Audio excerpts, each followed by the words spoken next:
الذي أرسله بالحق بشيرا ونذيرا وداعيا إلى الله بإذنه وسراجا منيرا.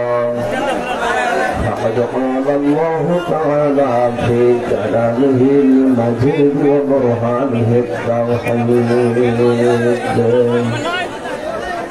أعوذ بالله من الشيطان الرجيم. بسم الله الرحمن الرحيم.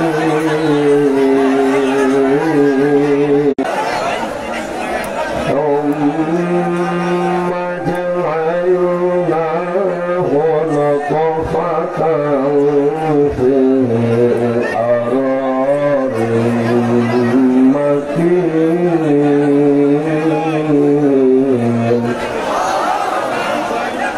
صدقت يا ربنا. عن أنس رضي الله تعالى عنه قال قال النبي صلى الله عليه وسلم الكيس من دان نفسه وعمل لما بعد الموت والعاجز من اتبع نفسه هواه وتمنى على الله. رواه الترمذي. وقال تعالى في شان رسوله إن الله وملائكته يصلون على سيدنا مولانا محمد وعلى آل سيدنا مولانا. আলহামদুলিল্লাহ।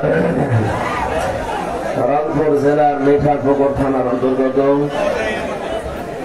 পায়রাবন্দ দমদমা বাজার সংলগ্ন মাঠে ইসলামপুর দমদমা যুব সমাজ কর্তৃক আয়োজিত তাফসীরুল কোরআন মাহফিলের স্বনামধন্য বিশিষ্ট ইসলামিক চিন্তাবিদ শিক্ষাবিদ অধ্যাপক মোহাম্মদ গোলাম রব্বানী, বিশেষ অতিথি হিসাবে উপস্থিত যারা আছেন জনাব আলহাজ মাওলানা ইনামুল হক, doctor Mohammad Mizanur Rahman, Zainal Abedin master, Rafiqul Islam master, আলহাজ রেজাউল ইসলাম, আবু সালেহ মোহাম্মদ জাকারিয়া, জনাব ফারুক হোসেন, আলেমদের হায়াতে তাজ্জেবা সিহাতে কুল্লিয়া কামনা করছি, বলেন আমিন। মঞ্চে বসাওয়ালা মাইকরা, ব্যক্তিবর্গ, সম্মানিত ব্যক্তিবর্গ, সামনে মশা মুসলমান ভাইরা, পর্দার আড়ালের সম্মানিত মা এবং বোনেরা, প্রশাসনের ভাইরা, প্রাণ প্রিয় রংপুরবাসী, আমি একটু সময় যাচ্ছি আপনাদের কাছে। আমার শরীরে অসুস্থ, কণ্ঠটা মারাত্মক ব্যথা এবং ঠান্ডার কারণে ভেতরে ঘ্যাট করছে। দোয়া চাচ্ছি প্রথমে আল্লাহ যেন আমাকে সুস্থতা দান করেন, আমার কণ্ঠটা যেন ছেড়ে দেয়। মিডিয়াতে যারা আছেন আজকে থেকে মানা করে দিলাম, আগামীতে যদি আসেন নিচে দেবে অথবা আলাদা একটা স্থান দেবে, আর এগুলো সব করে দিলাম। যদি আলাদা স্থান এখানে আলাদা দিতে পারেন দেবেন, এখানে থাকলে কিন্তু একেবারে ছেড়ে দেবেন, মানা করে দিলাম। বারবার কয়বার বল, স্বাধীনতার পর থেকে বলে আসতেছি। আশা করছি কথা রাখবেন, যদি না রাখেন আপনাদের ক্ষতি হবে।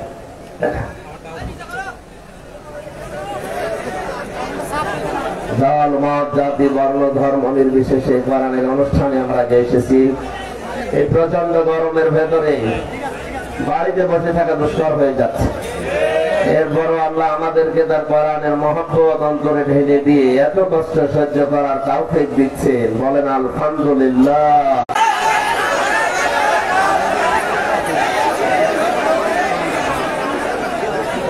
এখন চিল্লাপাল্লা করেন, ওই লোকটারে ডাকবেন, তো ওই ওনারে ডাকবেন, ওই মুরব্বী ডাকবেন, ওই যে দাঁড়িয়েছিল ওনার ডাকবেন। এখন আপনি চিল্লাচ্ছেন কি? আপনার কি মাথা তার কেটে গেল নাকি? এই মাগরিবের পর থেকে তখন চিল্লানি কেন? হ্যাঁ, এইসব কথা বলতে বলতে আমার গলা বসে যায়। এটা তাফসীর করবো কখন? কে ঠিক করবে এখন? এখন তো ডিস্টার্ব হবে। কে ঠিক করবে এখন? আসরের পরে যখন বেঁচেছে তখন বলতে পারেন নিচে দেন। আরে মাহফিল নিয়েছে কারা? কারা কমিটিতে কারা আছে? এই সারাদিন দেখেননি, এখন রাত 10:30 এখন আপনি হাঁটতেছেন। আরে এখানে এরা দাঁড়িয়ে গেল কোন কারণে দাঁড়িয়ে আছে?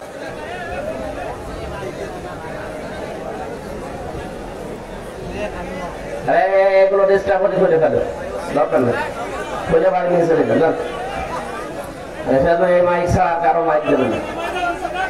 আবার যখন বলবো তখন আসবে। প্রতিদিন এই এক কথা বলতে বলতে আমার গলা হয়ে যাচ্ছে। প্রত্যেক জায়গায় একই কমপ্লেন, দেখতে পাই না, দেখতে পাই না।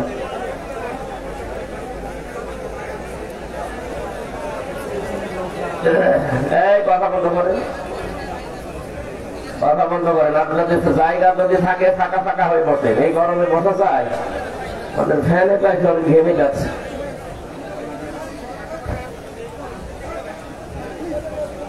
অসুস্থতা তো আমার হাতে না। জোর করে যদি আজকে বন্ধ করে দিই তাও তো এই মাহফিল ঝামেলা হয়ে যাবে। কারণ সামনে কয়েকটা 5-7 দিন বন্ধ করে দেওয়া দরকার। 1 মাস 1.5 মাস 2 মাস আগে এরা মাহফিল নেই। এখন হঠাৎ করে এই 5 ঘন্টা আগে বন্ধ করে দিলে ঝামেলা। এই জন্য কষ্ট করে হলেও আশা লাগছে। আপনারা এইভাবে করলে তো আমার মাহফিল বন্ধ করে দেওয়া লাগবে। আবার কথা বলেন, চুপ করে থাকে, এইভাবে থাকা লাগবে, কিচ্ছু করার নেই। আর এইভাবে থাকেন না, আস্তে উল্টে বাড়ি চলে যান। কিন্তু কথা বলবেন না, আপনার দোহাই লাগে আল্লাহর কথা বলবেন না। নিয়ামতের যেভাবে শুকরিয়া আদায় করা লাগে আমরা ওইভাবে আদায় করছি। আলহামদুলিল্লাহ, এটা একটা বাক্য বললাম। নিয়ামতের শুকরিয়া আদায়ের একটা বাক্য, এটা আল্লাহর শেখানো বাক্য।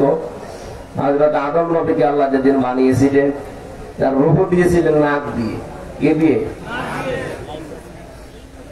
120 হাত লম্বা, 36 হাত মোটা পড়ে আছে। রূহ যখন নাক দিয়ে দিলেন বেড়ি বেড়ি করছিল নাকের ভেতরে, একটা হাসি দিয়েছিলেন।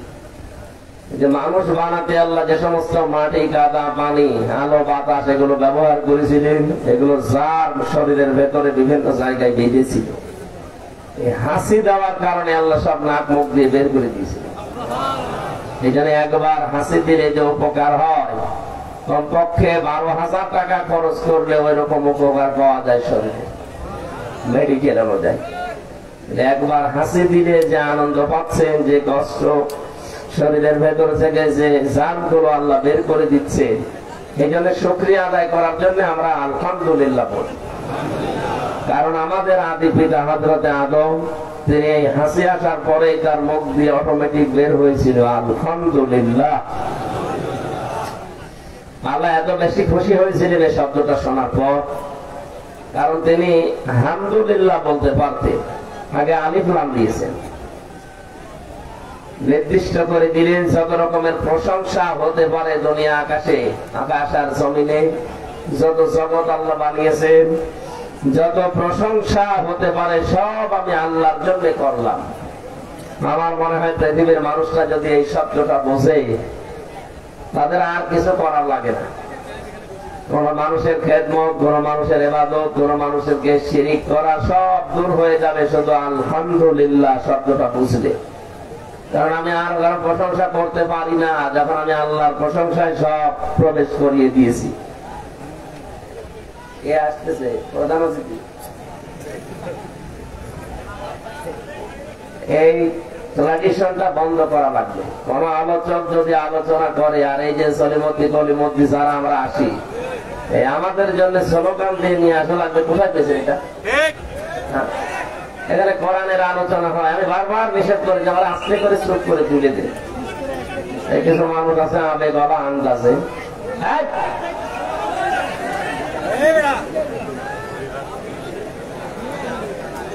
যারা যারা মেহমান আসতেছে ওনাদেরকে জায়গা দেন, জায়গায় বসিয়ে দেন, কথা বলবেন না, যে যেখানে আছেন ওইভাবে বসেন, কথা বলবেন না।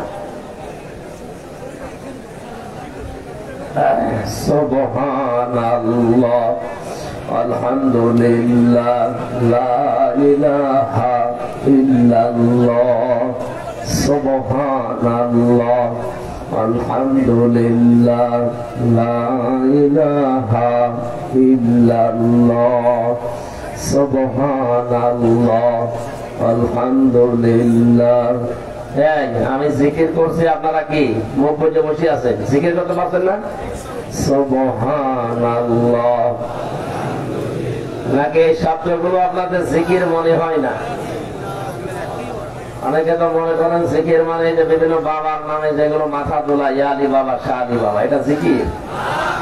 জিকির যেগুলো বলছি এই শব্দগুলো জিকির আল্লাহ বলে, এটা ইবাদত। সুবহানাল্লাহ, লা ইলাহা ইল্লাল্লাহ, সুবহানাল্লাহ, আলহামদুলিল্লাহ,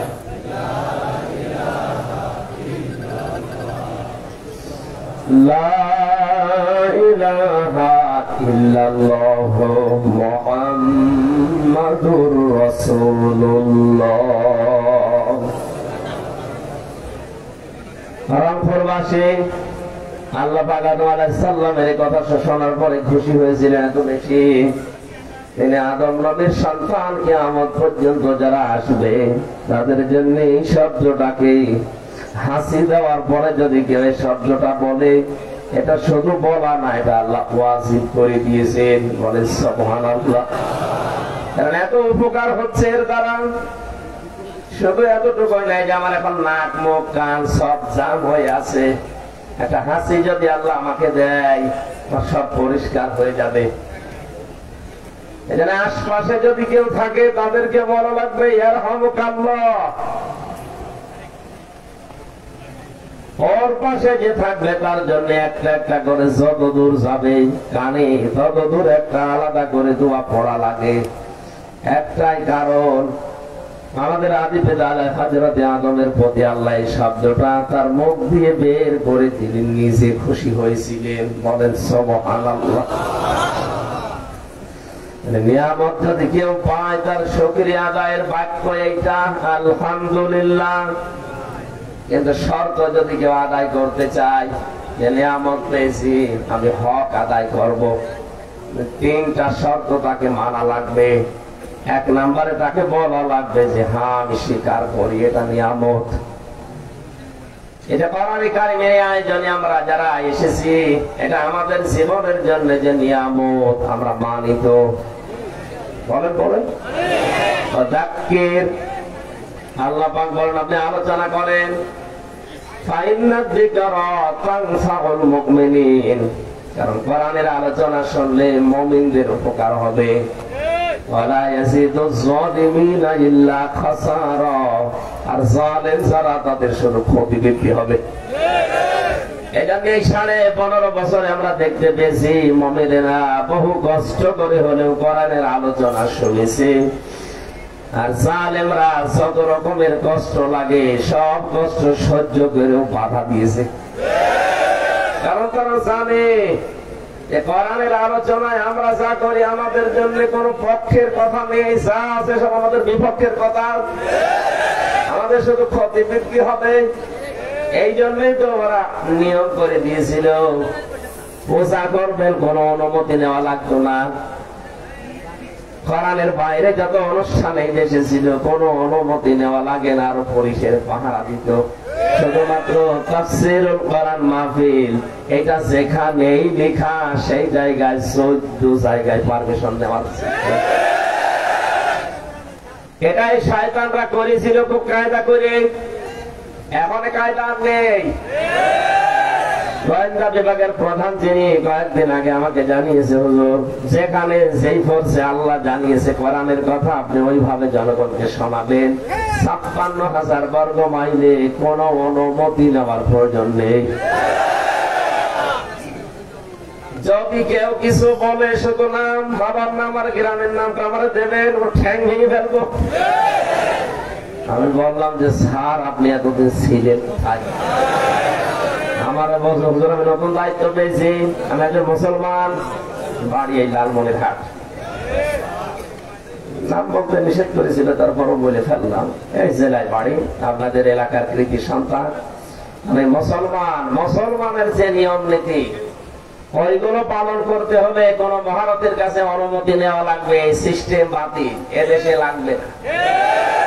বাংলাদেশের প্রধান উপদেষ্টা যিনি এখন আছেন ডক্টর মোহাম্মদ ইউনূস, উনি চেয়ারে বসার পরের দিনই ঘোষণা দিয়েছে অন্যান্য ধর্মের অনুষ্ঠান যেভাবে হয় 12 মাসে 13 পূজা হয়, কোনো অনুমতি লাগে না, কোনো বাধাও নেই।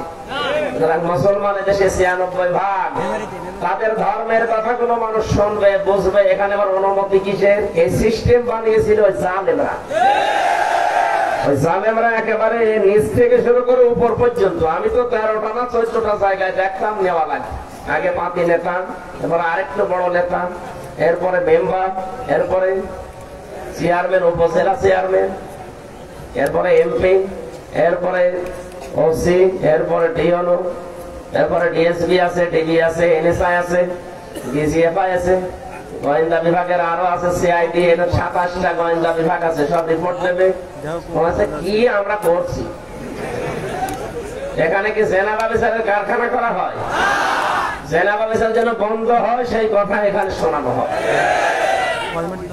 এরপরে আবার উপরে লাগবে এসপি, আর অধিকাংশ জায়গায় তো এগুলো পেয়েছিলাম সব শয়তান, অধিকাংশ।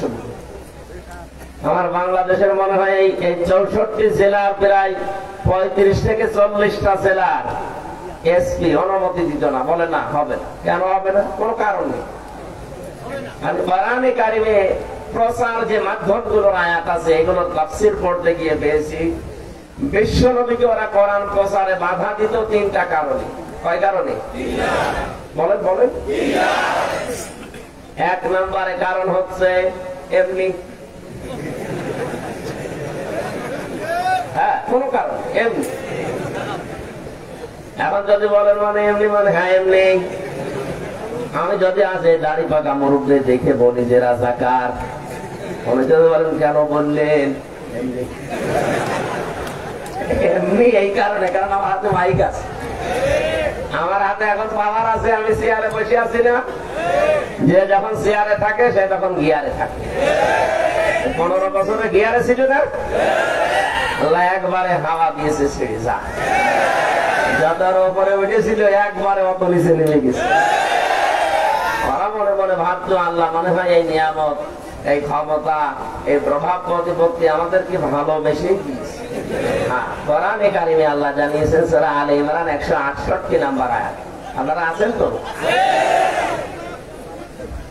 রব্বুল আলামিন বলেন 78 নম্বর আয়াত, فلا يحسبن الذين كفروا أنما نملي لهم خير لأنفسهم إنما نملي لهم ليزدادوا إثما ولهم عذاب مهين। বলেন আল্লাহু আকবার।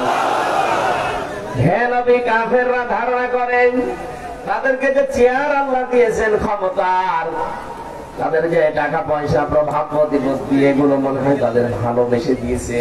অথচ না, কাফেররাই চেয়ারে বসে মানুষের যে অধিকার নষ্ট করে, যে জুলুম করে, এগুলো আল্লাহ দিয়েছেন এই কারণে যাদের পাপের বোঝা যেন পূর্ণ হয়ে যায়। হয়েছিল 15.5 বছরে পাপের বোঝা, খাপের খাপ মিলে গেছে। এখন আর পানি দেবেন ধরবে না, পড়ে যাচ্ছে। পাপের বোঝা আপনার আবার নেবে কে? এই জন্য আল্লাহ পাক যখন ভরে গেছে, ওদের জন্য অপমানজনক শাস্তির ব্যবস্থা আল্লাহ করে দিয়েছে।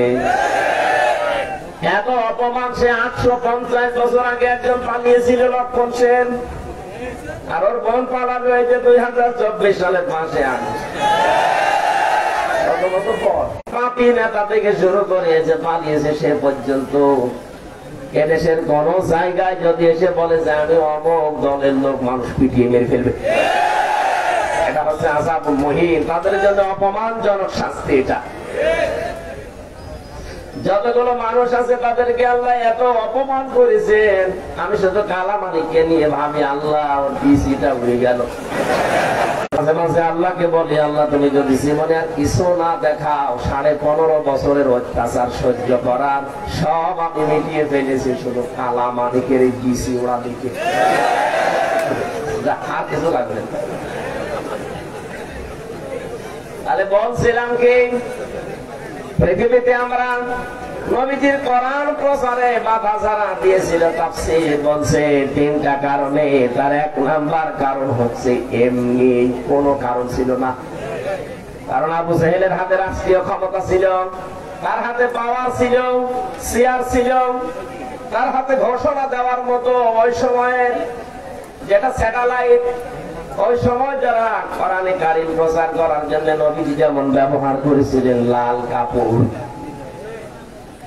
কোন মানুষ যদি ওই জামানায় বিপদে পড়তো, তাহলে ওই যে সাফা মারওয়া যে পাহাড়, ওখানে ওঠার পরে সকালবেলা বলতো ইয়া সাবাহা ইয়া সাবাহা। মানুষ মনে করতো লাল কাপড় উঠতেছে, কোন প্রচার করার মাধ্যম ব্যবহার করছেন। দিনের প্রচারটা আছে, এর মাঝামাঝি এর বাইরে আরো অনেক প্রচার মাধ্যম কাফেরদের আছে না? ওরা নোবেল, নাটক, থিয়েটার, সিনেমা এগুলো প্রচার করছে। এটা প্রচার মাধ্যম যেটা, এটা কিন্তু আজকাল 2 দিন আগে না, এটা আবহমান কাল থেকে চলে আসছিল। নবীজি কাফেরদের তৈরি করা ওই জিনিসটা ব্যবহার করেছিলেন ওই সময়, যে লাল কাপড় উড়িয়ে দেওয়ার এই সিস্টেম, এটা নবীর আবিষ্কার করা না, এটা কাফেরদের বানানো, কাফেরদের তৈরি করা আবিষ্কৃত স্যাটেলাইট প্রচার মাধ্যম তিনি ব্যবহার করেছিলেন। এই কারণে যে ইসলাম প্রচার হবে, আমি শুধু মুখে বললে আর কয়জন শুনবে? হাজারো মানুষ যদি এক জায়গায় হয়, একবারে আওয়াজ দিলে এখানে পৌঁছিয়ে যাবে। এটা করার জন্য যে মাধ্যমটা, ওটা লাল কাপড়। ওটা কি? লাল কাপড় উড়িয়ে দেওয়ার মাধ্যমেই মানুষ বুঝতো এখানে বিপদ। সবাই যখন আসতো তখন বলতেন ইয়া আইয়ুহান নাস কুলু লা ইলাহা ইল্লাল্লাহু তুফলিহুন। হে মানব মণ্ডলী, সফলতা যদি পেতে চাও তাহলে আল্লাহর কালেমার ঘোষণা দাও। বলেন সুবহানাল্লাহ। আবু জাহেলের হাতে সমস্ত লাইনগুলো সব ছিল, এজন্য ও নিজে নিজে, নবীজির কোনো দোষ ছিল না, তারপরও নবীজিকে কোরআন প্রচারে বাধা দিত এমনি। কি কারণে? এই যে তিনি পালিয়ে গেল, একটা কথার কারণে পড়ে গেছে। শুধু রাজাকার বলেছিল ছাত্রদের, আমার বয়স এখন 33 বছর, আমাকে যদি আপনি এই কথা বলেন, এটা বলতে হবে এমনি। কোন কারণ আছে? আমার বাবারও জন্ম ওই সময় হয়েছে কিনা আল্লাহ জানে। আমার বাবার এখন 52 বছর, আর দেশ স্বাধীন হয়েছে 53 বছর। তার মানে না আমার বাবারও ওই সময় জন্ম হয়নি, আর আমার মায়ের তো হয়নি। আমার মা আমার বাবা ছাড়া 10 বছরের ছোট। তাহলে কি করে আপনি আমার মতো মানুষকে রাজাকার বলে চালাতে চান? এই জন্যই চান 1500 বছর আগে কাফেররা যা করেছিল, তাদের প্রেতাত্মা হিসাবে আপনিও তাই করছেন এমনি। কি কারণে? 2 নম্বরে, বিশ্ব নবীর প্রতি যখন ওহী নাযিল হতো কোরআনে কারীম, তখন নবীজি অস্থির হয়ে পড়তেন, ঘেমে যেতেন, তিনি এদিক ওদিকে তাকাতেন। আল্লাহর নবী মুহাম্মদুর রাসূলুল্লাহর এই অস্বাভাবিক আচরণ দেখে ওই জামানার কাফেরেরা নবীকে বলতো, এই লোকটা পাগল হয়ে গেছে, পাগলামি করছে। আজ বাংলাদেশের সব আলেম কোরআনের কথা প্রচার করছে না। তাফসীর মাহফিল, ওয়াজ মাহফিল, ওয়াজ মাহফিল, ইসালে সওয়াব সব লেখা থাকে, ঠিক আছে, কিন্তু বাস্তবে দেখছি সব আলেমগুলো কোরআনের কথা প্রচার করছে না। এই জন্য তাদের বাধাও নেই। যারাই কোরআনের কথা প্রচার করে তাদের সিস্টেম হচ্ছে ওহির একটা ভার আছে। কি আছে? না, আল্লাহ বলেন এমন ওহী আপনাকে দিয়েছে, এটা অনেক ভারী। পাহাড়ের উপরে যদি নাযিল করতাম, ইন্না আরাদনাল আমানাতা আলাস সামাওয়াতি ওয়াল আরদ ওয়াল জিবাল, পাহাড়ের উপরে যদি দিতাম, পাহাড় ফেটে টুকরা টুকরা হয়ে যেত, চুরমার হয়ে যেত, ভেঙ্গে আকাশে দিয়ে আকাশ সহ্য করতে পারে নাই, শেষ পর্যন্ত আমি মানুষকে দিয়েছি, মানুষ নির্দ্বিধায় এটা নিয়েছে, কিন্তু টের পাচ্ছে না যে কি নিয়েছে। এত ভারী ওহির, যারা সত্যি ওহির ভার বহন করে, এই মানুষগুলোর আচরণ, এদের অ্যাক্টিভিটিস, এদের কাজকর্ম, এদের সব অস্বাভাবিক হয়ে যায়।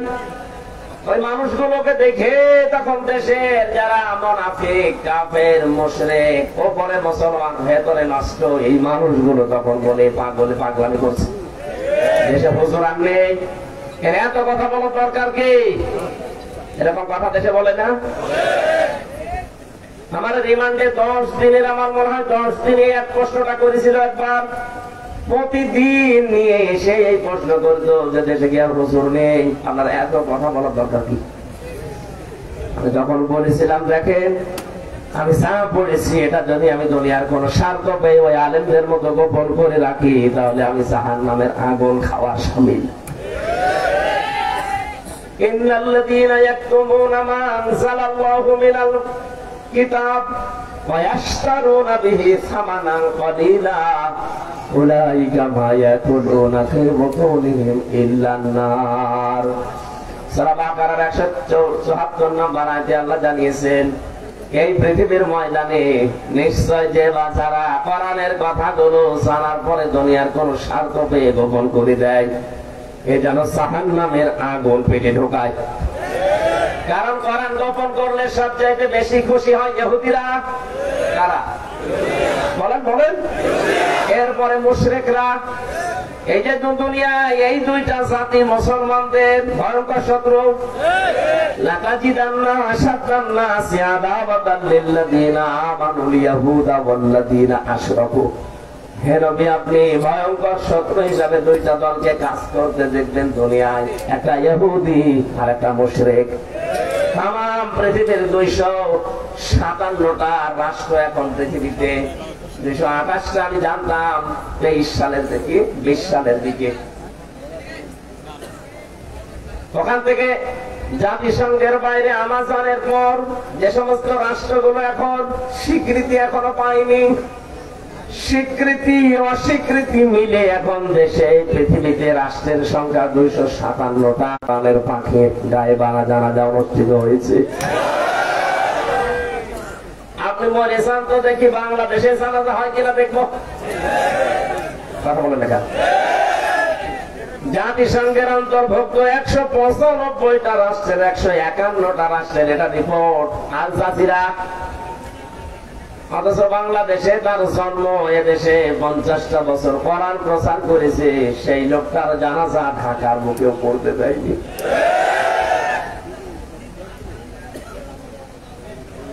কোরআনে কারীম যে মানুষগুলো সত্যি ওহী মনে করে, যেটা আল্লাহর ওহী, এর একটা যেহেতু ভার আছে, যাদের কাঁধে তা আসে, এই মানুষগুলো তখন অস্বাভাবিকের মতো আচরণ করে।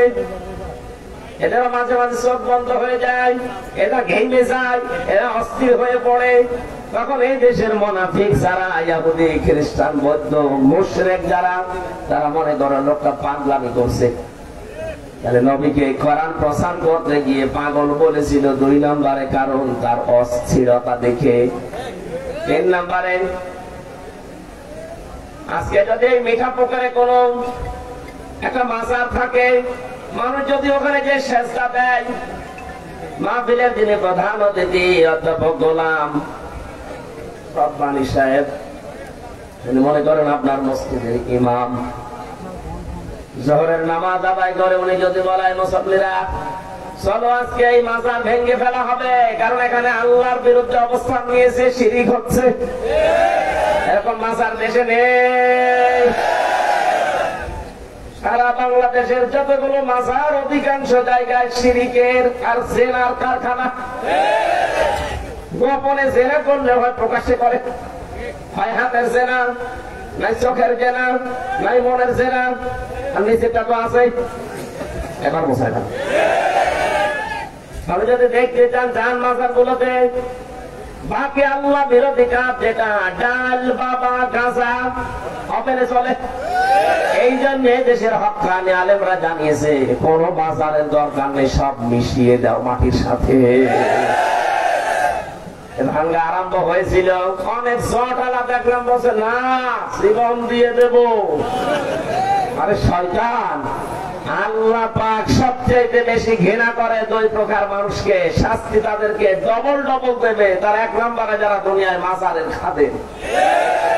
আপনি আর খেদমত করার জায়গা পান না, মাজারের খাদেম হয়ে বসে আছেন। এখানে আপনার উদ্দেশ্য এই যে এখান থেকে মাল কামানো। কথা বলে না কেন? আসলে যে লোকটা শুয়ে আছে কবরে, যদি আল্লাহর ওলি হয় আল্লাহ তাকে দেখবে। আপনি জট নিয়ে বসে বসে গাঁজা খাচ্ছেন মানে?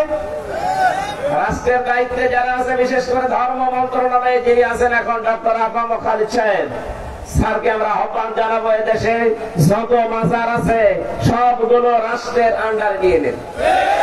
এখান থেকে যে টাকা মানুষ বুঝে না বুঝে অর্থ দেয়, এই টাকাগুলো সব রাষ্ট্রের কাজে লাগান। 1-2 টাকা না, বহু টাকা কালেকশন হয় এখানে। আপনি আটরসে যান, কত টাকা সেখানে কালেকশন হয়। এরকম 48,000-এর উপরে মাজার। কত? সরকারি জরিপ, এর বাইরে ছোটখাটো তো আছে। কিচ্ছু নেই মাজারে। গরু শুয়ে আছে, গরু সার মাজার। কুকুর শুয়ে আছে, কুকুর সার মাজার। এক জায়গায় মাওলানা সাইদি বলছিলেন যে ওখানে নাকি গাধা সার মাজারও আছে। একজনের গাধা মারা গেছে, উনি ওখানে মাটির নিচে দিয়ে লাল পতাকা টাঙিয়ে দিয়েছে। কি এখানে গাধা সার মাজার, এই চলছে ব্যবসা।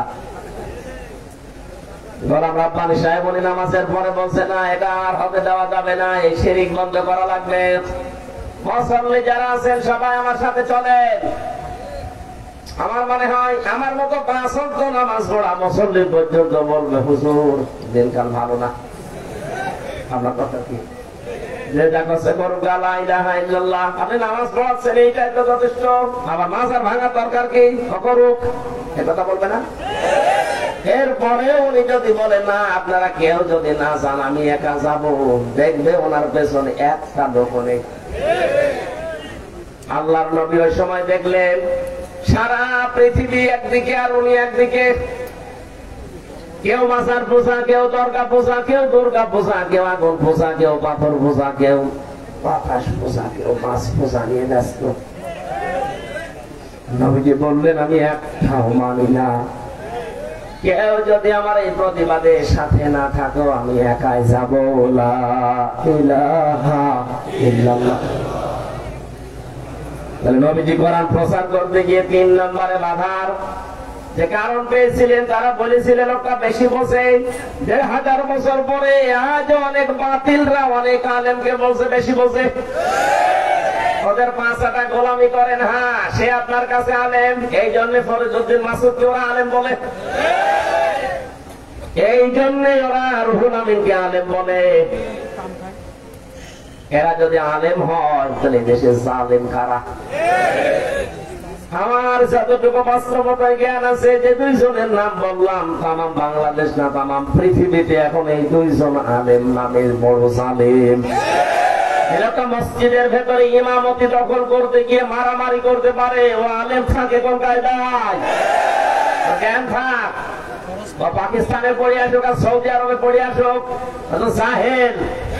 তারপর আবার দাঁড়িয়েছে নৌকা মার্কা নিয়ে। কালকে রংপুর শহরে বলেছিলাম লোকটা যদি নৌকা মার্কা নিয়ে না দাঁড়িয়ে কুকুর মার্কা নিয়ে দাঁড়াতো, তাও মানুষ অন্তত ভোট দিত। অনেকে বলে না উনি অনেক ভোট পেয়েছে। ভোট পেয়েছে, দিনের ভোট রাতে পেয়েছে, সব নিজেদের দিয়ে মারানো। আমরা যে কথা বলতে চাই পর্যন্ত এসে পারায় কারিম যারা আমরা শুনতে এসেছি, এটা যেটা একটা নিয়ামত, এই নিয়ামতের শুকরিয়া আদায় হবে মুমিনদের তখন যখন মুমিন মানুষগুলোর এই কোরআনের দ্বারা উপকার হবে। আর জালেম যারা, ওদের শুধু দিন যাবে আর ক্ষতি বৃদ্ধি হবে। এই জন্য যে সিস্টেম জালেমরা চালু করেছিল 15.5 বছর, বহু কষ্টে ছিলাম। এরকম পরে সেই কুষ্টিয়া থেকে বহুবার এসে আমি এই টার্মিনাল থেকে ফেরত চলে গেছি। এখন আর ওই সিস্টেম নেই, পুরা সিস্টেম আমরা চেঞ্জ করে ফেলেছি। আজকে ধর্ম উপদেষ্টা বক্তব্য দিয়েছে এই দেশের অনেক নিয়ম নীতি আমার চোখে দেখতে পাচ্ছি, একটাও রাখবো না, সব পাল্টাবো। এটা একটা আল্লাহর কোরআন প্রচার করতে গিয়ে যে অনুমতির সিস্টেম, এইটা উনি বলেছে বাতিল। এদেশে আর ওই সিস্টেম নেই। কোন মহারথীর কাছে অনুমতি নেওয়ার কোনো দরকার নেই। কার কাছে নেবেন? সে কি কোরআনের চাইতে বড়? বলেন। তাদেরকে যদি সাহায্যে লাগে, হ্যাঁ, পাহারা দিতে আসবে, এতটুকু। আপনার মতো সলিমুদ্দিনের কাছে 4-5 বার চিঠি দেওয়া লাগবে, তা আমরা সই করতে চাই না। মনে হচ্ছে কি হয়ে গেছে। এখানে আমরা চাই এদের যেহেতু সংস্কার চলছে, এখন 1628টা চেয়ারে এরা বসেছিল, একটা চেয়ারেও যেন সালেম গুলো না থাকে। সব জায়গা থেকে এদের নামান, নতুন মানুষ এখানে জমা করে। কথা বলে দেখানো এদের থাকার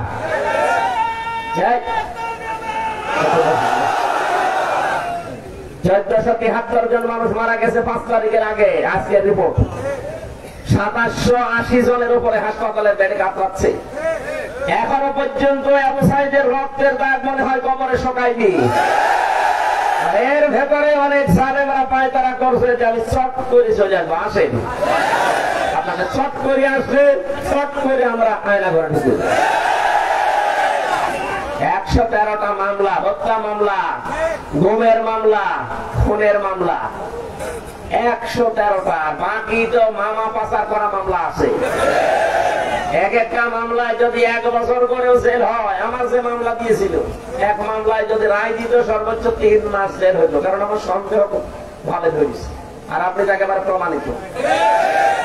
এদেশের একজন প্রখ্যাত আইনজীবী জানিয়েছেন, উনি যে অপরাধ করেছে, অপরাধের শাস্তি দেওয়ার জন্য কোন মিথ্যা কথা যদি বলা নাও লাগে, শুধু সত্য কথাগুলো যদি প্রমাণ করা যায়, 1000 বার ওনার ফাঁসি হবে। আপনি হাসেন, আপনাকে আমরা চট করে ঢুকিয়ে ফট করে ঢুকিয়ে দিই। বাকি রসিদ আছে, কথা বলা লেখা। আপনাদের মনে হয় একটু কষ্ট লাগছে, আপনাদের আবার বৌমা না, একটু কষ্ট লাগছে।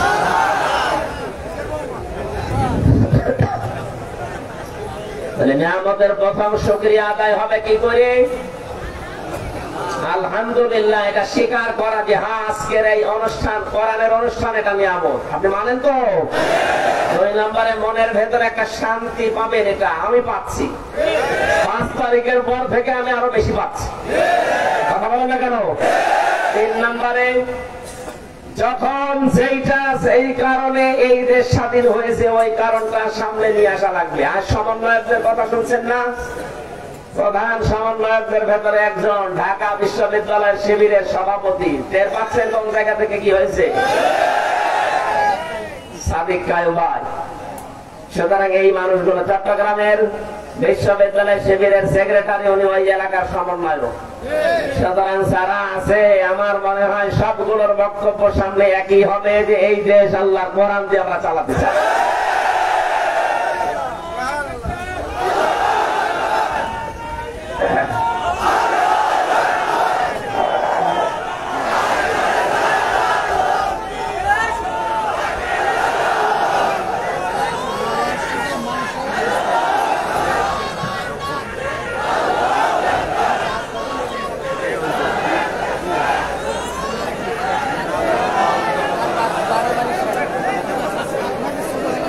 কিচ্ছু লাগবে না, সব বসেন। সুবহানাল্লাহ, আলহামদুলিল্লাহ, লা ইলাহা ইল্লাল্লাহ, সুবহানাল্লাহ, আলহামদুলিল্লাহ,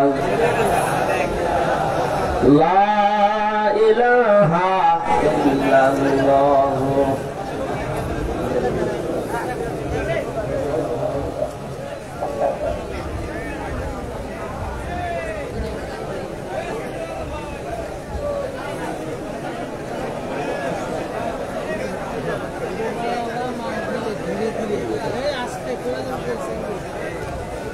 লা ইলাহা ইল্লাল্লাহ মুহাম্মাদুর রাসূলুল্লাহ সাল্লাল্লাহু। আমার আজকের তেলাওয়াত কৃত আয়াত আপনারা শুনেছেন, সূরা মুমিনুনের 12-13 দুইটা আয়াত পড়েছি। আমরা তাফসীরুল কোরআন মাহফিল লেখা দেখলাম, তাফসীর আকারে কথা বলবো ইনশাআল্লাহ। আপনারা সাহায্য করবেন তো ইনশাআল্লাহ? জবান খুলে কোরআনে প্রবেশ করেন। আউযু বিল্লাহি মিনাশ শাইতানির রাজিম। ثم جعلناه نطفة في قرار مكين। তাফসীরে যাচ্ছে, খুব খেয়াল করে শুনবেন, যে কয় মিনিট বলি খুব খেয়াল করি। সূরা মুমিনুন, কোন সূরা? তিনি সব কাফেরকে আল্লাহ একবারে অ্যাড্রেস করেছেন কাফিরুন। মুনাফিকদের নামে সবাইকে নিয়ে আল্লাহ একটা সূরা দিয়েছেন, সূরাতুল মুনাফিকুন। আল্লাহ পাক এখানে দিয়ে শুধু মুমিন না, মুমিনুন নামে সূরা দিয়েছেন। এর ভেতরে এই মুমিনুন শব্দটা আল্লাহ পাক দিয়েছেন, সেখান থেকে এর নামকরণ। 2 নম্বরের ব্যাখ্যা হচ্ছে তাফসীরে ফি জিলালিল কোরআন। মুফাসসির বলেন মুমিন জীবনে 8টা গুণ থাকা অপরিহার্য। কয়টা? 8টা গুণ যদি কারো ভেতরে না থাকে, আল্লাহর দৃষ্টিতে সে মুমিন না। হাতার দাড়ি থাকতে পারে, জুব্বা থাকতে পারে, সে সালাত সিয়াম করতে পারে, কিন্তু সে মুমিন না। উদাহরণ দিতে গিয়ে আমি তাফসীরে পেয়েছি, তাফসীরে হাক্কানীতে আর জিলালিল কোরআনে মুফাসসির তিনি নাম দিয়েছেন একজনের দাড়ি ছিল নবীর মতো, জুব্বা ছিল নবীর মতো, পাগড়ি বাঁধতো নামাজের আগে, তাসবিহ হাতে নিয়ে তাসবিহ টিপতেছিল, দস্তরখানা বিছিয়ে খাবার খেত। ওর জীবনে পোড়াটা আমি দেখেছি, কোনো খোদ আমার দৃষ্টিতে পাইনি। একটা খোঁজ ছিল ওর জীবনে। আল্লাহর নবী চাইতেন কোরআন দিয়ে দেশ চলুক, ও চাইতো আবু জেহেলের নিয়ম দিয়ে চলুক। এ বাংলাদেশে এরকম মুমিন নেই। নেত্রী যা বানিয়ে গেছে ওইটা দিয়ে দেশ চলুক, ওর ভেতরে আর আব্দুল্লাহ বিন উবাইয়ের ভেতরে কোনো পার্থক্য নেই। এই জন্য এই ধরনের মানুষ যারা মারা যাচ্ছে আজ, যারা জাতীয়তাবাদ করেন, যারা সমাজতন্ত্র করেন, যারা ধর্ম নিরপেক্ষ মতবাদে দেশে কায়েম করার চেষ্টা চালান, সাফ পরিষ্কার ভাষায় বলছি, মাওলানা মামুনুল হক জেলখানায় বারবার আমার এইটাই জানাতো, হামজা যদি এই ধরনের কোন মানুষ মারা যায়, যারা কোরআন দিয়ে দেশ চলবে এটা চাই না, মানুষের নিয়ম দিয়ে দেশ চলুক এটা চাই, এগুলো মুশরিক। এরা যদি মারা যায় এদের জানাজা পড়াবো না, এদের কবরের কাছে যাব না। আমি বারবার বলেছি, ভাই আপনি এই বিষয়টা নিয়ে এত পড়া কেন?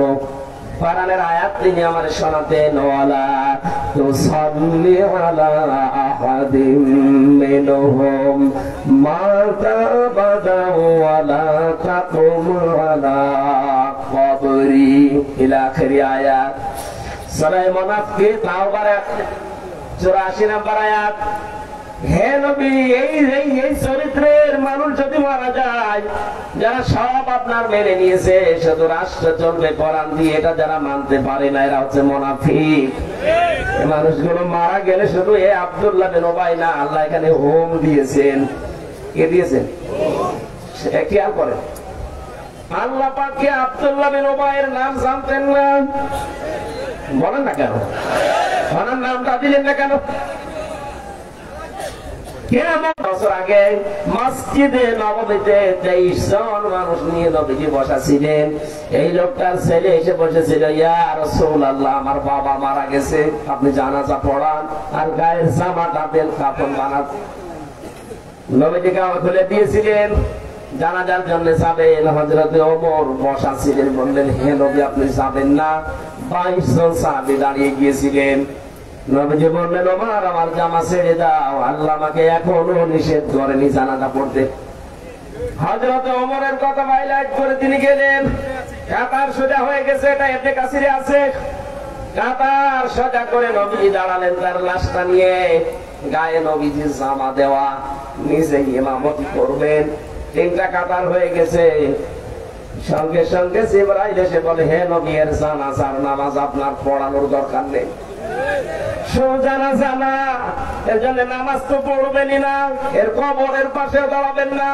শুধু এর না, ওই জায়গায় দেখেন, ওয়ালা তুসাল্লি আলা আহাদিম মিনহুম, কি আছে? বলেন বলেন, এই হোমের ভেতরে আমরা ঝামেলা।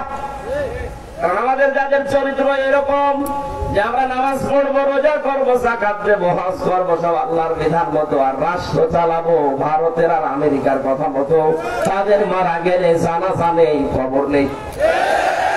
বিশ্বাসের মানুষ দেশে নেই। সত্য কথা বললাম এই কারণে, কারণ বহু মানুষকে আমরা এখন দেখতে পাচ্ছি, হয়তো আপনি না জেনে ভুল করছেন, আপনি থামবেন। ইসলাম বাদ দিয়ে পৃথিবীর যত নিয়ম নীতি আছে, সে যে নামেই হোক, সবগুলো কুফরি। কেউ ফতোয়া উল্টাতে পারবেন?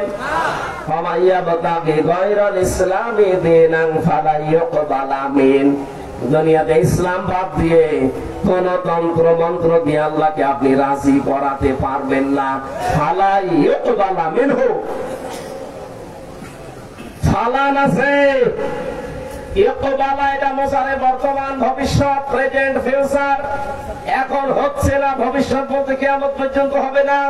আমার মনে হয় এত বড় অকট্য দলিল দেওয়ার পরে আমি আয়াত বলছি, এটা সূরা আলে ইমরানের 85 নম্বর আয়াত, 3 নম্বর পারা 20 নম্বর পৃষ্ঠা 4 নম্বর লাইনে আছে। যত তাফসীর আছে দেশে, সব তাফসীরে মুফাসসিরে একই কথা দিয়েছেন, ইসলাম বাদ দিয়ে দুনিয়ার কোন নিয়ম নীতি দিয়ে আল্লাহকে রাজি করা যাবে না। এরপরও যদি কারো বিবেকের গরজায় তালা লাগানো থাকে, এ তালা যদি খুলতে না চায়, কোরআনের আয়াত দিয়ে আমি আঘাত দিলাম, এরপরও আপনার তালা খোলে না, আমার মনে হয় ওই তালার উপরে কুকুরে প্রসাদ করিস।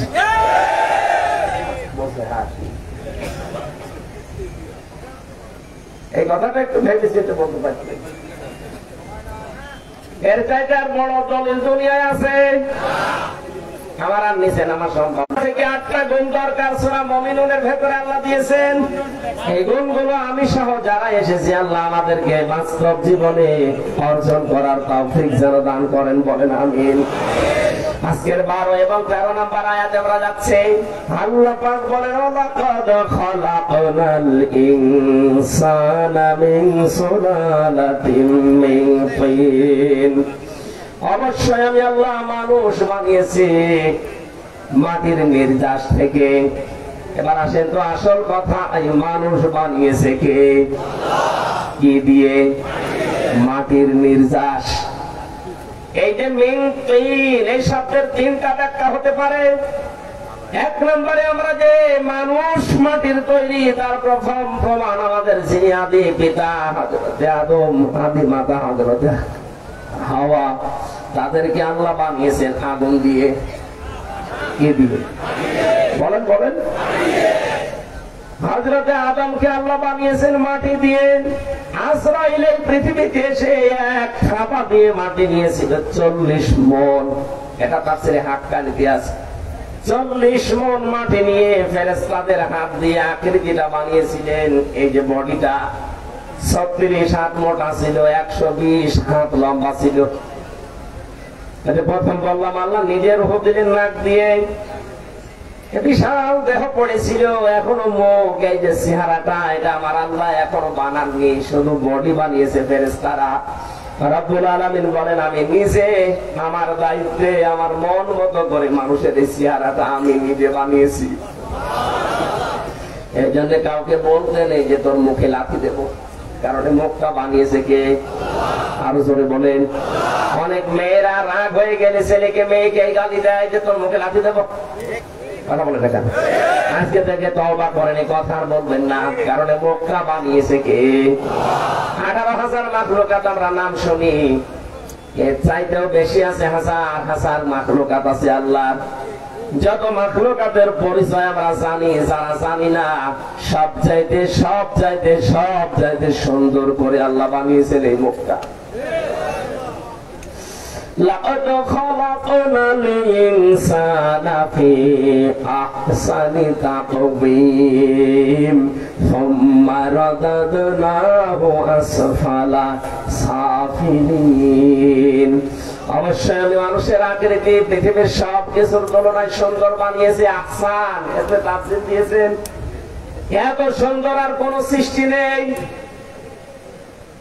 আল্লাহ পাক বলেন মিন সুলালাতিন মিন তিন, তার প্রথম প্রমাণ তোমাদের আদি পিতা যেটা, এটা যেহেতু মাটি দিয়ে, এই হিসাবে তোমরা দাবি করতে পারো তোমরা মাটির তৈরি। 2 নম্বরে পেয়েছি পৃথিবীর সব খাদ্য যেহেতু মাটি থেকে উৎপন্ন হয়, কি আর এই খাদ্য মানুষ খায়, খাদ্য খাওয়ার পরে তাদের রক্ত, চর্বি, চামড়া, বীর্য এগুলো তৈরি হয়। বিজ্ঞান এখন দেখতে পাচ্ছে খাবার খাবার পরে নির্যাস গুলো দিয়ে রক্ত তৈরি হয়, আর 70 ফোঁটা রক্ত দিয়ে 1 ফোঁটা বীর্য তৈরি হয়। এবার যারা যুবক মানুষ আছেন, যৌবনের তাড়নায় যারা বিভিন্ন কায়দায় এটা নষ্ট করে ফেলছেন, সারা জীবনের জন্য পস্তাতে হবে, এটা কিন্তু ফেরত আসবে না। নাকি এলাকার যুবক মানুষ নেই? কারা কারা এগোনা করেন হাত তোলেন তো। এলাকায় নেই, আমি জানতাম, আন্দাজে বসে আছে। এই এলাকায় থাকবে কি বুঝি? এত চাষার এলাকা। চাষার দেখেছেন যৌবন কিরকম? মরণের আগে স্ট্যাটাস দিয়েছিল আমার যৌবন এখন একেবারে অটুট। তার মানে চাষা জীবনে এসব গোনা করি। চাষার এলাকার লোকদের এসব অটুট আছে নাকি? অবশ্য ঠিক না, এটা যারা করছেন আমি হাসির জন্য বলি না, খুব মারাত্মক বিষয়। হয়তো ইয়ার কি আটটা করে যৌবনের তাড়নায় যারা এগুলো করছেন, আমি ইঙ্গিত দিলাম এটা নষ্ট করা যাবে না, খুব দামি জিনিস। খাবারের পরে যেটা নির্যাস দিয়ে রক্ত হয়, 70 ফোঁটা রক্ত দিয়ে মাত্র 1 ফোঁটা বীর্য, আর আপনি যা করছেন 1 ফোঁটা, হাজার হাজার ফোঁটা নষ্ট হচ্ছে। কথা বুঝতেছেন? আশা করছি ছেড়ে দেবেন এই গোনাটা। আর এটা ছেড়ে দেওয়ার জন্য আমার মনে হয় যে সমস্ত ভিডিও গুলো আকাশ সংস্কৃতির নামে ইন্ডিয়া আর আমেরিকা আমাদেরকে দিচ্ছে, এইটা বন্ধ করা দরকার। যিনি দায়িত্বে আছেন এনাহিদ ইসলাম কয়েকদিন আগে জানিয়েছে, আমরা এগুলো আস্তে আস্তে কন্ট্রোল করার চেষ্টায় আছি। আল্লাহ যেন তাকে তৌফিক দেন। আকাশ সংস্কৃতির নামে যেগুলো আসতেছে বন্যার পানির মতো আমাদের দেশে, এই ফিলাপ করা পত্রিকাগুলো নিষিদ্ধ করা দরকার। এবং এই ভিডিও কন্টেন্ট গুলো যেগুলো আছে, আমি নাম নিলাম না, এগুলো সব রাষ্ট্রীয় ভাবে বন্ধ করা দরকার। অনেক দেশে এটা আছে, এটা বন্ধ আছে, স্যাটেলাইটের মাধ্যমে ওরা বন্ধ করেছে, কন্ট্রোল করেছে। আমাদের দেশেও সম্ভব। আমেরিকার মতো এত বড় দেশ, বাংলাদেশের মতো কোন 60টা বাংলাদেশ জোড়া দিলে যত বড় হয়, আমেরিকা একা এত বড়। এত বড় দেশ যদি এই কন্ট্রোল করতে পারে তারা নিজেরা, অন্য দেশের কোন চ্যানেল সেখানে চলে না। এই যে ভারত এত রকমের বন্ধুত্বের পরিচয় দেয় আমাদের, তাদের 36টা চ্যানেল এই দেশে চলতো, অথচ আমাদের একটা চ্যানেল ওই দেশে চলে না। একটা চলতো এটিএন বাংলা, তা আংশিক। এজন্য আহ্বান জানাচ্ছি আপনাদেরকে, আমি সহ যারা আছে যুবক মানুষ, এই গোনাটায় যদি কেউ অভ্যস্ত হয়ে পড়েন, এই উলঙ্গ ছবি, নেকেট ছবি, উল্টাপাল্টা জিনিস আমরা আজকে থেকে আল্লাহর ভয়ে আর দেখবো। কারা রাজি আছেন দেখে হাত তোলেন তো। মুরব্বী হাতে কি না, বয়স 90 বছর, হাত তুলে বসে। ঠিক আছে, ও কি মারবে, ও হাত তুলে বসে আছে, ওর জীবন মানে আছে, কিয়ামত পর্যন্ত আর কিছু বের করতে পারবে দরকার নেই। যুবক মানুষ যারা কথা দিলেন, আল্লাহ যেন আজকের এই মাহফিলে কথাটা মরণ পর্যন্ত রাখার তৌফিক আমাদের শিক্ষা দেন, বলেন আমিন। ওই বীর্য যেহেতু মায়ের রেহেমের ভেতরে যায়, আল্লাহ পাক খেয়াল করেন, আল্লাহ রাব্বুল আলামিন আমাদের জন্মের কাহিনীটা আমাদেরকে শোনাচ্ছেন, কারণ একটা দুর্বল জায়গায় তিনি আঘাত দিয়েছেন, আমরা যেন কাজ হয়ে যাই, আল্লাহর সাথে নাফরমানি না করি। কাইফা তাকফুরুনা বিল্লাহি ওয়া কুনতুম আমওয়াতান, কেমন করে কুফরি করো আমার সাথে, আমার বিশ্বাস করো না, আমাকে মানতে চাও না। আমার তো নিজেরই বিশ্বাস হতে চাই না যে তোমরা আমাকে মানবে না, কারণ তোমরা মৃত ছিলে, কি ছিলে? বাবার স্ফলিঙ্গ দিয়ে। এখানে মাওলানা নেই, আলেমদেরকে এবার বলছি, ফালিয়ানজুরিল ইনসানু মিম্মা খুলিকা মিম্মা ইনদাফিক। আল্লাহ পাক বলেন, বাবার স্ফলিঙ্গ দিয়ে দ্রুত গতিতে যে পানিটা বের হয়ে যায়, মানুষ একটু নজরও করে না পানিটার দিকে, যে আমি তারা কি দিয়ে বানিয়েছি। এই পানিটা যখন মায়ের রেহেমের ভেতরে দিয়ে যেতে থাকে, বিজ্ঞান এখন দেখতে পাচ্ছে কম্পিউটারের মাধ্যমে এক ফোঁটা বীর্যের ভেতরে 40,000 হামজা বানানোর ক্ষমতা আছে। মায়ের এই রেহেম পর্যন্ত সিটিং, এই যে বিশাল একটা দেওয়াল, মায়ের জরায়ুর এই দেওয়ালে ধাক্কা লেগে অনেকে পড়ে যায়, অনেকে পায়ের সাথে পা লেগে পড়ে যায়। ওই পর্যন্ত যে পৌঁছিয়েছে আমি হামজা একা, এ জিহাদি একা না কেমন লোক বলেছে তো একা, ওনার তো চমকা হয়নি, একা হয়েছে, আমিও একা। বিজ্ঞান এখন জানাচ্ছে ওখানে পর্যন্ত সেই কয়টা যেতে পারে, ওই কয়টাকে আমার আল্লাহ বাচ্চা বানায়। পৃথিবীর ইতিহাস প্রমাণ করছে 13টা বাচ্চা এক মহিলার হয়েছে এই দুনিয়ায়, ক্যালিফোর্নিয়ায়। কত? আমার মা আমাকে একা পেয়েছে, ক্যালিফোর্নিয়ার ওই মহিলাটা 13টা জন্ম দিয়েছে, তার মানে 13টা ওই জায়গায় গিয়ে পৌঁছিয়েছিল। আমাদের জীবনটা শুরু হয়েছে বাবার স্ফলিঙ্গ দিয়ে বের হওয়ার পরে, কষ্টের পরে কষ্ট সহ্য করতে করতে। লাকাদ খলাকনাল ইনসানা ফি কাবাদ। আল্লাহ পাক বলেন অবশ্যই আমি মানুষকে কষ্টের পরে কষ্ট সহ্য করে করে বড় করছি। ওকে বানিয়েছি কষ্ট তৈরি করার জন্য, সহ্য করার জন্য। ওখানে যখন যায়, ওখানে যাবার পর জন্ম থেকে শুরু করে যেহেতু আমাদের ঘাত প্রতিঘাত চলছে, যতদিন আজরাইল না আসে আমাদের এই প্রতিবাদ প্রতিঘাত বেঁধে থাকবে না, চলতেই থাকবে ইনশাআল্লাহ। সুতরাং এখন যে প্রতিবাদ মুখর চলছে সারা দেশে, কোন জালেম এখন আর সাহস পায় না। আমরা যেহেতু জন্ম থেকে প্রতিবাদী, জন্ম থেকে আমরা কষ্ট স্বীকার করছি, স্ট্রাগল করে করে আসছি, আমাদের স্ট্রাগল যেন বন্ধ না হয়, তাহলে আবার জালেমরা চট করে ঢুকে পড়বে। কথা বলেন না কেন? আমরা মরণ পর্যন্ত এটা করে যেতে চাই। নবীজি বলেন মায়ের রেহেমের ভেতরে যে থলিটা আছে, এখানে বাবার এই নাপাক পানিটা জমা হয় 40 দিন। সুম্মা খালাকনাহু মিন নুতফাতিন সুম্মা জাআলনাহু নুতফাতান ফি করারিম মাকিন। আমি অতঃপর এই বীর্যটাকে একটা সুরক্ষিত জায়গায় আমি আল্লাহ স্থাপন করি। এটা করারিম মাকিন, এটা এমন একটা জায়গা হাতের স্পর্শ ছাড়া এই জায়গাটা আল্লাহ পাক বলেন এখানে আমি আল্লাহ 40 দিন ওখানে জমা করে এই নুতফা হয়ে থাকে এখানে। 40 দিন এখানে আস্তে আস্তে আল্লাহ বাড়িয়েছে। সুম্মা খালাকনান নুতফাতা আলাকাতান ফাখালাকনাল আলাকাতা মুদগাতান ফাখালাকনাল মুদগাতা ইযামান। ইলা আখির আয়াত। 40 দিনে ওটাকে নুতফা থেকে আলাক বানায়। কি বানায়? বলেন আলাক কাকে বলে? বিজ্ঞান আজ দেখতে পাচ্ছে আলাক হওয়ার জন্য 3টা জিনিস লাগে ওর ভেতরে। একটা চর্বি লাগে, রক্ত লাগে, আর দোড়া কাটা ভাব লাগে। আপনি রাবারের উপরে কামড় দিলে যেমন দাগ বসে যাবে, ওইরকম একটা দাগ ওখানে দেখা যাবে। মায়ের পেটের ভেতরে প্রথম 40 দিনের পরে যে আকৃতি পায়, এই 3টা জিনিসই সেখানে পাওয়া গেছে। বলেন সুবহানাল্লাহ। রাব্বুল আলামিন বলেন 340 এর পর আমি আল্লাহ নিজের পক্ষ থেকে 5টা জিনিস মানুষকে দান করি। আর ওই যে মায়ের রেহেমের ভেতরে যে ফাঁকা জায়গাটা ছিল, এই জায়গাতে আমি আল্লাহ পাক ওখান থেকে 4টা জিনিস নেই। বাবার এই না পাক পানিটা নিয়ে আমি আরো 4টা জিনিস বানাই। চুল, রগ, হাড় আর পর্দা, রক্ত, গোশত, চর্বি আর চামড়া। 4-8টা জিনিস এক হয়, কিন্তু মানুষ তৈরি করতে 13টা জিনিস কোন পক্ষে লাগে। বাকি 5টা আমি আল্লাহ আমার রব নামের কারণে বান্দাকে দান করি। এই তথ্যটা আছে সূরা নাহলে 14 নম্বর পারা 14 নম্বর পৃষ্ঠার 14 নম্বর লাইনের 78 নম্বর আয়াতের মাঝের অংশে আছে।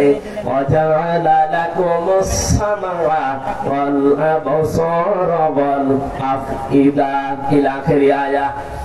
আল্লাহ পাক বলেন শ্রবণ শক্তি, দর্শন শক্তি, বাক শক্তি, আকেল শক্তি আর ঘ্রাণ শক্তি, এই পাঁচটা আমি আল্লাহ আমার নিজে রব নামের কারণে বান্দাকে দান করি।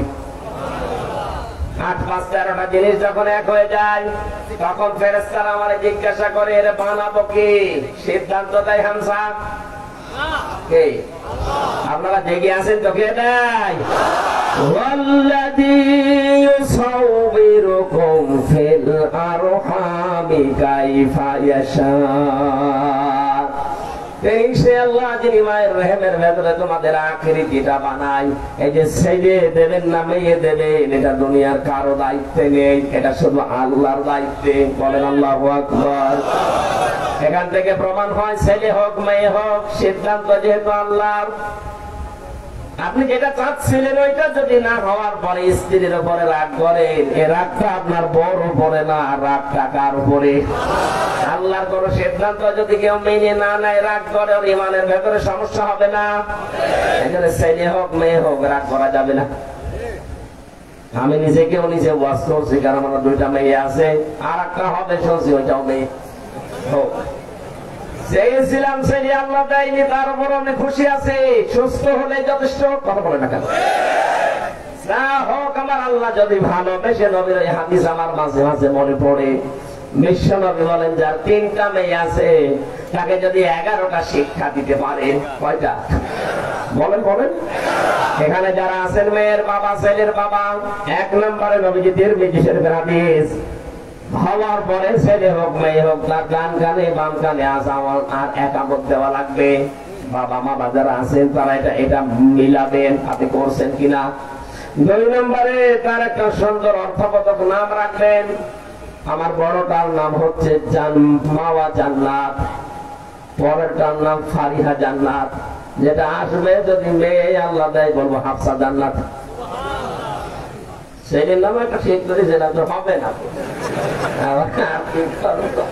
যা আছে ওই আমার নামের সাথে ভায়াকার আছে, হাফসা জান্নাত মিলিয়ে রাখবেন।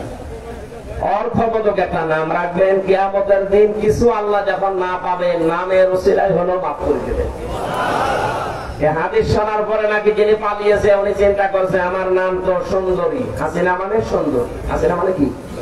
কিয়ামতের দিন আল্লাহ যদি ওনার নামের অর্থ ধরে ডাক দেয় যে সুন্দরী, একেবারে উড়ে চট করে চলে আসবে। এই নামটা আগামীতে আমার মনে হয় সুন্দরী আর থাকবে না, নামটা গালি হয়ে যাবে। যত মানুষের চোখের পানি এই নামের সাথে জড়িত, এই নাম থাকবে। ইয়াজিদ নামটা খারাপ না, কিন্তু জুলুম করার কারণে ওর নামটা আল্লাহ গালি বানিয়ে দিয়েছে। কিয়ামত পর্যন্ত কোন মানুষের নাম আপনি ইয়াজিদ পাবেন না, সে যে খারাপই হোক। আমি তো বহু জায়গায় গেছি, বহু জাতির সাথে মিশেছি, একটা হিন্দুর নামও আমি ইয়াজিদ পাই। দরকার হয় কুকুর রাখবে, কয়েসু কয়েসু। ওর দাদি যদি ডাকে কি রাখবে? কুকুর। এই কুকুর পানি নিয়ে আয়। তারপরেও ইয়াজিদ রাখবে না, কারণ নামটা গালি। নামটা কি? নামটা সুন্দর, কিন্তু নামটা গালি বানিয়ে দিয়েছে জুলুমের কারণে। পৃথিবীতে যারা জুলুম করে তাদের সবকিছু আল্লাহ অপছন্দ করে, ঘৃণিত নিন্দিত করে দেয় এই পৃথিবীর সৃষ্টি জগতের কাছে। এটাকে আমি বানালাম। আপনি দেখবেন কালের আবর্তনে নামটা গালি হলো বলে এখনই অনেকে পরিচয় দিতে রাজি হচ্ছে না। আমার 5 তারিখের পরে আমার বংশের তো সব ওই লাইনে ছিল, 100 জনের 98 জন। অনেক চাচা আমার বিকাল 5টার দিকে কল দিয়ে বলছে, হাফিজা আমরা সব জামাতে ইসলামে পড়ি না। এখন কেন 15.5 বছর না, ওখানে আর থাকা যাবে না। এগুলো মাঝারি এবং ছোট ধরনের জালেম ছিল। বিকাল 5টা বাজতে বাজতে 5 তারিখে আগস্টে পরিবর্তন হয়ে গেছে। আর বাকি যে বড় জালেম গুলো ছিল এগুলো পালিয়েছে। ওগুলো যেন আর আসতে না পারে, এই জন্য ওদের নামের ছবি দিয়ে তালিকা করে মোড়ে মোড়ে টাঙিয়ে দেবে। কোন জালেম যেন এদেশে আর ঢুকতে না পারে। কথা বলে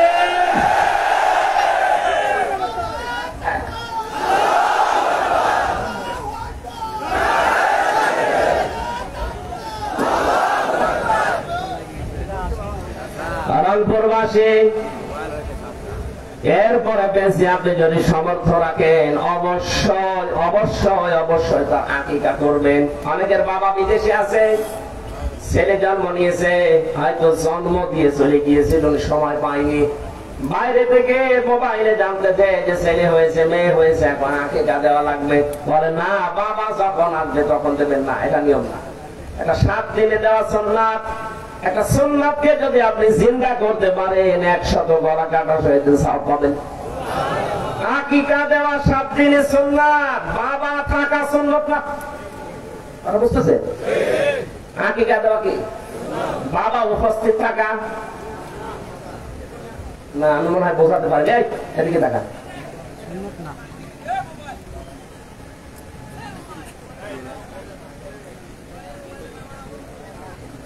শেষ করে দেবো না কি সমস্যা? কি কথা বুঝতেছে? আকিকা দেওয়া সুন্নাত, বাবা উপস্থিত থাকা, ঠিক আছে, এটা মনে রাখবেন। অধিকার কোন বিদেশে থাকে। এরপরে কোরআন শেখানো তাকে বাধ্যতামূলক, মাস্ট বি, এটা শেখানোই লাগবে। যেহেতু এতদিন পর্যন্ত শিক্ষা ব্যবস্থাকে জাহান্নামে পৌঁছিয়ে দিয়েছিল এই 2টা দুষ্ট লোক, এই নওফেল আর দীপমণি, আল্লাহ 2টাকে ধরেছে। এই কথা বলছে না কেন? উপযুক্ত শাস্তি দেওয়া দরকার মুসলমানদের শিক্ষা ব্যবস্থা ধ্বংস করার অপরাধে। কোথায় নামিয়েছে শিক্ষা ব্যবস্থাকে? এত নিচে নামিয়েছে, মুসলমানদের ইসলাম শিক্ষা পড়াচ্ছে একটা হিন্দু।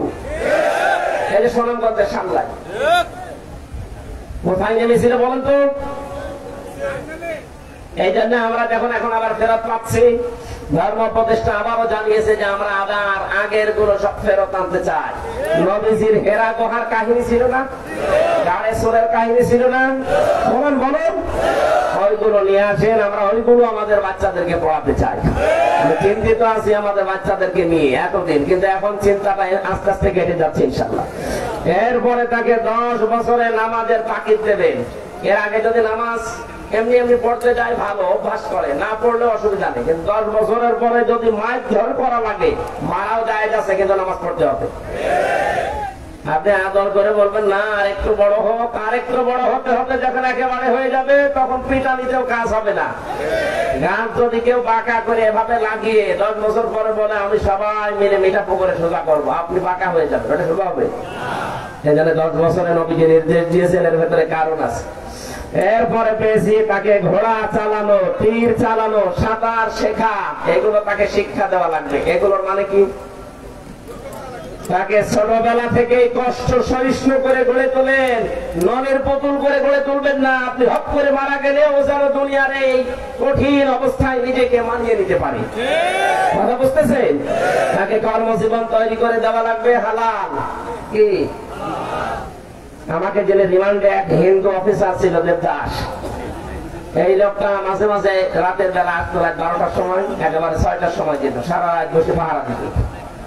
আমার বছর আমি অমেনে ছিলাম 2 বছর। ওখানে যে হোটেলে খাবার খেতাম, ওই হোটেলে খাবার সময় দেখেছি ওই লোকটা নিজে হোটেলে বসে বসে টাকা গুনতেছে, আর নিজের একটাই মাত্র ছেলে, তারা বানিয়েছে হোটেলের বয়, মানে পানি এনে দেয়, তরকারি দেয়, খাবার দেয়, রুটি দেয়, এই কাজটা। আমি 2টা বছর পরে ওনারা জিজ্ঞাসা করলাম, ওনার ভাষা যেহেতু আমি জেনে ফেলেছি, কত লোকটা হিন্দু বলছে, আমি বললাম যে ভাই আপনি এই জায়গায় বসে টাকা গণনা করে সারাদিন, আর আপনার ছেলে সারাদিন এই গাধার মতো খাটে, আপনি ওকে এই কাজে লাগিয়েছেন, ভালো জায়গায় দিতে পারেননি। উনি আমাদের বলেছিল যে আপনার বাড়ি কোথায়? বলে বাংলাদেশ। আপনি দেখেন বাংলাদেশ, ভারত, পাকিস্তানের মুসলমানেরা যেভাবে ইসলামকে মানে, কোরআনকে মনে করে, আমরা ওইভাবে না, আমাদের সিস্টেমটা একটু আলাদা।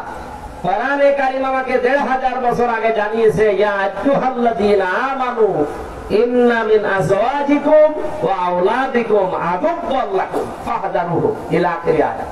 ইমানদারেরা, অবশ্যই কোন সময় তোমাদের স্ত্রী, সন্তান, সম্পদ, এগুলো তোমাদের ফিতনার কারণ হবে, পরীক্ষার বস্তু হবে, এদের থেকে সতর্ক থাকবা। সুতরাং আপনার সন্তানের ভবিষ্যৎ তৈরি করতে গিয়ে কোন অবৈধ চেয়ারে আপনি তাকে বসাবেন না। কথা বলেন? কারমাইকেল কলেজ থেকে ফার্স্ট ক্লাস ফার্স্ট পাওয়ার পরে তার চাকরি হয় না, আর রোল নাম্বার 80 35 লাখ টাকা নিয়ে তার চাকরি দেয়, এমন যুগ এই দেশে তৈরি হয়েছিল না? ধারা করেছিল যে বাবাগুলো করেছিলেন, আপনি ভুল করেছেন। আপনি দেখেন তো ওই লোকরা মুসলমান ইসলাম কিভাবে মানতেছে, যে আমার দায়িত্ব ছিল ছেলেকে একটা সুন্দর নাম রেখে তাকে দিনের শিক্ষা দেওয়া, আমি দিয়েছি। তার একটা সৎ পাত্রী দেখে পাত্রস্থ করা, আমি করেছি। 4 নম্বরে তার একটা কর্মজীবন তৈরি করা হালাল, আমার যা সামর্থ্য ছিল আমি তৈরি করি। ওর যতটুকু যোগ্যতা সে অনুযায়ী ওখানে হোটেলের বয় বানিয়েছে। ওর জন্য তার আমি অবৈধ ভাবে বাম হাতে ইনকাম করে অন্য কোন জায়গায় আমি দিতে পারি না, তাহলে আমার আখেরাত নষ্ট হবে। আমাদের দেশের মানুষগুলো যদি কোরআন এইভাবে আমরা বুঝতে পারতাম, এই দেশে কোন মানুষ চেয়ার ডেঙ্গি আইসি হতে পারতো না। আমান আজমি হতে দেশের সেনাবাহিনীর প্রধান, এই কথা বলে না কেন? আপনি পারেননি কাজ করতে। এরপরে তারে বিয়ে দেওয়ার জন্য 4টা জিনিস দেখতে হবে। আজ আপনি প্রথমে হারাম কাজ দিয়ে আরম্ভ করেন ছেলের বিয়েকে, ছেলেরে আর ছেলের দুলা ভাইকে পাঠায় মেয়ে দেখতে, এটা জায়েজ আছে বলেন?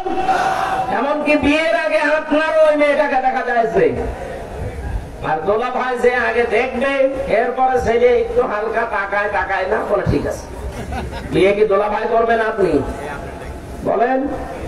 এই যে হারাম কাজ দিয়ে আপনি আরম্ভ করলেন। 4টা জিনিস দেখে বিয়ে করার নিয়ম আছে, তার বংশ, তার সম্পদ, তার জ্ঞান এবং দিনদারি। এই 4টা জিনিসের ভেতরে যদি দিনদারি পাওয়া যায়, যে না দিনের পরিবেশ আছে, আপনি নির্দ্বিধায় সেখানে আত্মীয়তা করতে পারেন, ওখান থেকে হযরত ওমর ইবনে আব্দুল আজিজ পয়দা হবে ইনশাআল্লাহ। এরপরে তাদের ভেতরে সম্পদ বন্টন করে দেওয়া, এটা আজ বাংলাদেশে অনেক মানুষ করে না। এরা মনে করেন নামাজ পড়ি, রোজা রাখি, হজ করি, এই ছেলে মেয়ের জমি জায়গা ভাগ করে দেওয়া এটা দুনিয়ার কাজ। কে বলেছে? ইউসিকুমুল্লাহু ফি আওলাদিকুম লিযাকারি মিসলু হাযযিল উনসায়াইন। আল্লাহ বলেন, আমি সন্তানদের জন্য তোমাদের উপদেশ দিলাম, এক ছেলে যা পাবে 2 মেয়ে তা পাবে। এই নিয়মটা নামাজের মতো ফরজ। আগামীতে এটা মেনে যাবেন, নাই তো আপনি ধরা খেয়ে যাবেন আখেরাতে। এরপরে তার জন্য মঙ্গল কামনা করে, সর্বশেষ তার জন্য আল্লাহর দরবারে দোয়া করা সব সময়, রব্বানা হাব লানা মিন আজওয়াজিনা ওয়া যুররিয়াতিনা কুররাতা আয়ুনি ওয়াজআলনা লিল মুত্তাকিনা ইমামা। আল্লাহ কবুল করেন, বলেন আমিন। ছেলে হোক আর মেয়ে হোক, সিদ্ধান্ত যখন আল্লাহ দিয়ে দেন, 10 মাস 10 দিন না, সর্বোচ্চ 6 মাসে সন্তান হওয়া সম্ভব। কয় মাসে বলেন? 6 মাস যখন হয়ে যায়, রব্বুল আলামিন বলেন, আমি তাকে সুন্দর করে হাড় দেই। এই যে হাড় গুলো আছে পুরা শরীরে, বিজ্ঞান এখন গণনা করে দেখেছে 360টা হাড় আছে। কত? নবীজি বলেন, এই 360টা হাড়ের যদি তোমরা সাদগা দিতে চাও, তাহলে মসজিদে যে ময়লা পড়ে থাকে, নিজের দায়িত্বে ময়লা তুলে ফেলে দিও।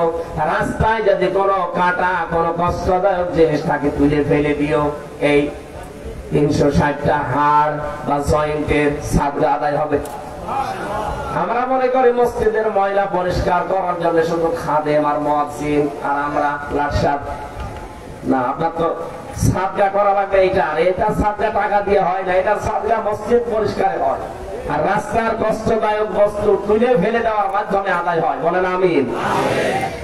৯৭৬৮ প্রকার চামড়া দিয়েছেন আল্লাহ রব্বুল আলামিন। এই যে পরের শব্দে দিয়েছেন, ফাঁকা সাউনালে ইসমালাহমা, শুধুমাত্র গোশত দেয়নি, গোশতগুলো পছন্দ হবে।